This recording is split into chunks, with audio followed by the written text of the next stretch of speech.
भारत की आज़ादी ये सिर्फ एक तारीख नहीं है, ये तो दशकों तक चले संघर्ष, बलिदान और बदलती हुई रणनीतियों की एक बहुत ही पेचीदा कहानी है।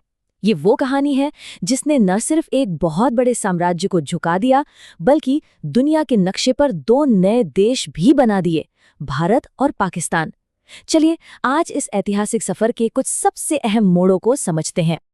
तो हमारी ये पूरी कहानी 6 हिस्सों में बटी हुई है। हम पहले विश्व युद्ध के बाद जो एक चिंगारी भड़की थी वहां से शुरू करेंगे और आज़ादी और विभाजन की उस बड़ी कीमत तक पहुंचेंगे। इससे ये समझने में आसानी होगी कि आखिर स्वतंत्रता का ये रास्ता बना तो बना कैसे। तो देखिए, पहला विश्व युद्ध खत्म हो चुका था और भारत में एक नई उम्मीद जगी थी।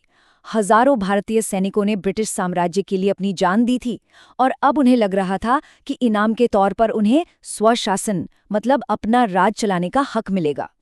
लेकिन हुआ क्या? ब्रिटेन ने इनाम की जगह एक ऐसा कानून थमा दिया जिसने विरोध की आग को और भड़का दिया। जरा सोचिए, एक ऐसा कानून जो सरकार को सिर्फ शक के आधार पर किसी को भी बिना कोई मुकदमा चलाए जेल में डालने की ताकत दे दे। ये तो न्याय के हर उसूल के खिलाफ था।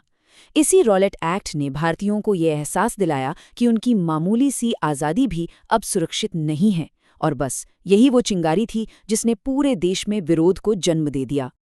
रॉलेट एक्ट के खिलाफ पूरे देश में शांति से प्रदर्शन हो रहे थे, लेकिन अमृतसर में ऐसा ही एक प्रदर्शन एक भयानक त्रासदी में बदल गया। एक ऐसी घटना जिसने ब्रिटिश राज के क्रूर चेहरे को पूरी तरह से बेनकाब कर दिया और भारत के इतिहास की दिशा हमेशा हमेशा के लिए बदल दी।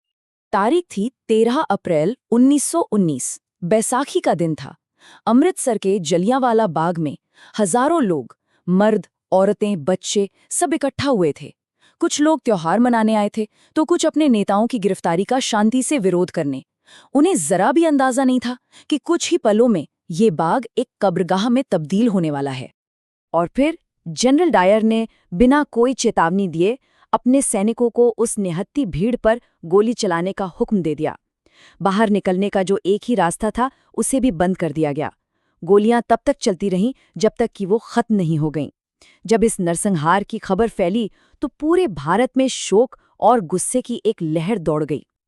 इस एक घटना ने भारत की आत्मा को झकझोर कर रख दिया। इसने धर्म और इलाके की सारी दीवारें तोड़ दी और लोगों को एक मकसद के लिए एक साथ ला खड़ा किया। अब बात सिर्फ सुधारों की नहीं रह गई थी। अब वक्त था ब्रिटिश शासन के खिलाफ एक संगठित पूरे देश में एक आंदोलन खड़ा करने का, जिसकी शुरुआत हुई खिलाफत और असहयोग आंदोलन से। इस आंदोलन की जो रणनीति थी वो दो धारी तलवार की तरह थी।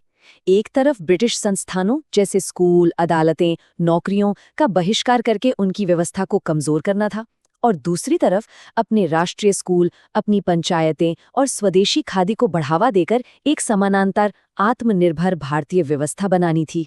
मतलब ये सिर्फ विरोध नहीं था, ये राष्ट्र निर्माण भी था। लेकिन जब उत्तर प्रदेश के चौरी चौरा में भीड़ ने गुस्से में आकर एक पुलिस थाने में आग लगा दी तो गांधी जी ने फौरन आंदोलन वापस ले लिया।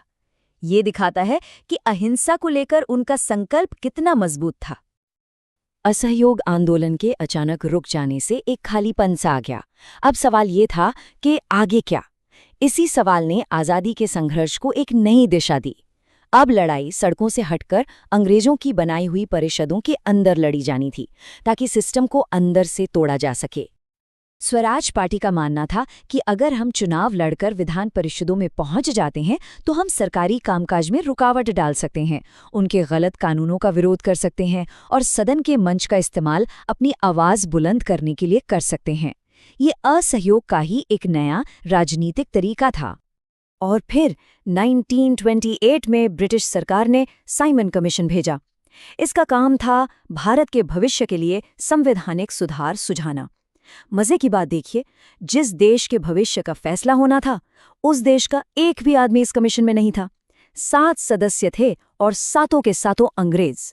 ये तो भारत के आत्मसम्मान पर सीधा हमला था, और इसे भला कोई कैसे बर्दाश्त करता। पूरे देश में साइमन वापस जाओ के नारे गूंज उठे। ये कमीशन जहां भी गया उसका जबरदस्त विरोध हुआ। पुलिस ने बड़ी बेरहमी से लाठीचार्ज किया, जिसमें हमारे बड़े नेता लाला लाजपत राय को गंभीर चोटें आईं और बाद में उनकी मृत्यु हो गई। साइमन कमीशन के विरोध और लाला लाजपत राय के बलिदान ने ये साफ कर दिया था कि अब छोटे-मोटे सुधारों से काम नहीं चलने वाला। ब्रिटिश साम्राज्य के अंदर रहकर अधिकार मांगने का वक्त अब खत्म हो चुका था। अब मांग थी पूर्ण स्वराज, यानी पूरी आज़ादी। ये एक ऐसा फैसला था जिसने आज़ादी की लड़ाई का लक्ष्य ही बदल दिया। 1929 में रावी नदी के किनारे कांग्रेस ने लाहौर अधिवेशन में एक ऐतिहासिक प्रस्ताव पास किया। अब डोमिनियन स्टेटस नहीं चाहिए था। अब लक्ष्य सिर्फ एक था, पूर्ण स्वराज, यानी अंग्रेजी शासन से पूरी तरह से मुक्ति। और इस लक्ष्य को हासिल करने के लिए गांधी जी ने एक ऐसा हथियार चुना जो हर भारतीय की रसोई में था, नमक।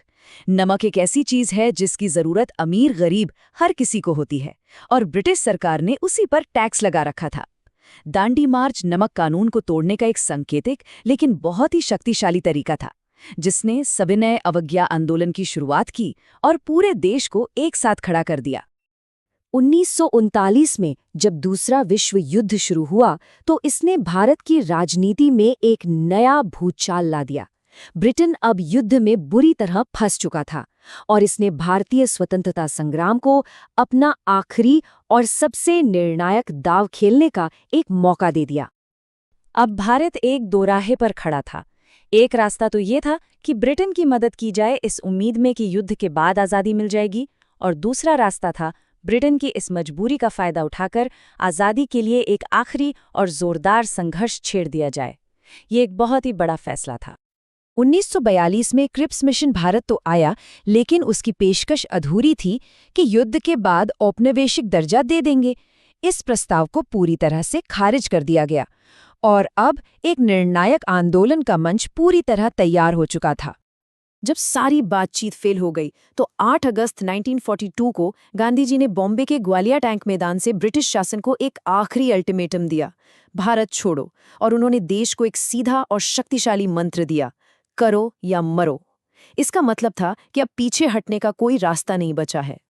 विश्व युद्ध के बाद एक कमजोर हो चुका ब्रिटेन आखिरकार भारत छोड़ने के लिए मान तो गया, लेकिन जाने से पहले उसने इस उपमहाद्वीप का एक बहुत ही दर्दनाक बंटवारा भी तय कर दिया। इसके बाद तो घटनाएं बहुत तेजी से घटीं।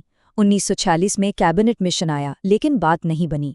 फिर फरवरी 1947 में आए भारत के आखिरी वाइसरॉय लॉर्ड माउंटबैटन, जिन्हें सिर्फ एक काम सौंपा गया था, जितनी जल्दी हो सके भारत से ब्रिटिश राज खत्म करो। उनके आने के बाद आज़ादी और विभाजन की रफ्तार और भी तेज हो गई। और आखिरकार 15 अगस्त 1947 को दशकों का संघर्ष खत्म हुआ। भारत आज़ाद तो हो गया, लेकिन एक दुखद विभाजन के साथ, जिसने 2 नए देश बनाए, भारत और पाकिस्तान। ये एक ऐसा सवाल है जो हमें इतिहास को आज से जोड़ने पर मजबूर करता है।